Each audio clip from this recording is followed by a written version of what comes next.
سرکار یہ فرما رہے ہیں عالم کو عابد پر اتنی فضیلت حاصل ہے کہ تم اس کا اندازہ ہی نہیں کر سکتے.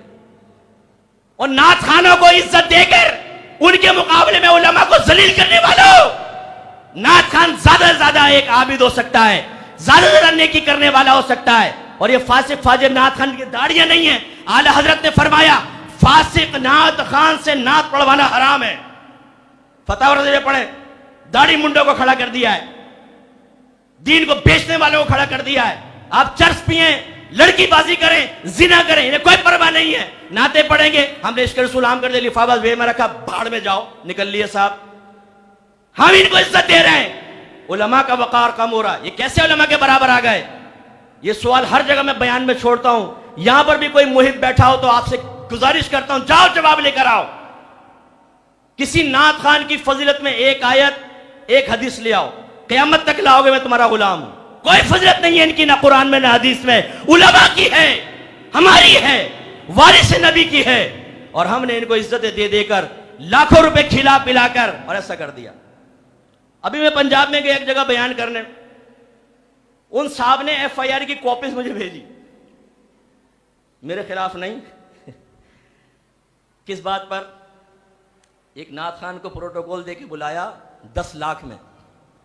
کتنے میں؟ 10 لاکھ میں، اور ایڈوانس. اور نعت خوان آخری ٹائم میں کلٹی مار گیا، آیا ہی نہیں. کہیں سے 20 لاکھ مل گئے ہوں گے، بھاڑ میں جاؤ. اس پر ایف آئی آر کٹوا دی انہوں نے کہ ہمارا 10 لاکھ کا نقصان کیا، پیسہ میں ہر جانے کے ساتھ واپس دلواؤ. مجھے کاپیز بھیجی انہوں نے.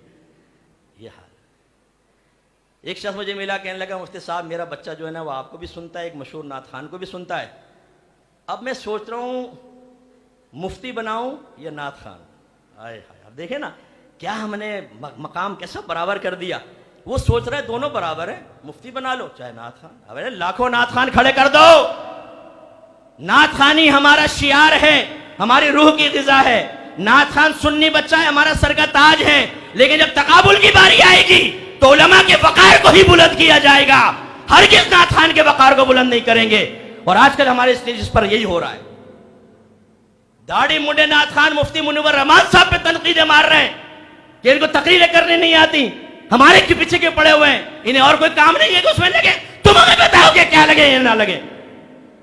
اور یہ عوام الناس ہے، یہ ہمارے سیٹ ہے جو ان کو پیسہ لاکھوں روپے دے کے اپنے شادی کی محفل میں بلا کے عزتیں دے کر اور علماء کے وقار کو ختم کر رہے ہیں. ناراض مت ہو کوئی سیٹ صاحب، میری تقریر سنے ریکارڈنگ. اگر میں غلط کہہ رہا ہوں میں حاضر ہوں، سولجر بازار میں میری اکیڈمی آئیے، میرے سامنے بیٹھے ہیں، ہم کویسچن کرتے ہیں، کریں ہمارے ساتھ ڈیبیٹ کہ میں غلط کہہ رہا ہوں یا صحیح کہہ رہا ہوں.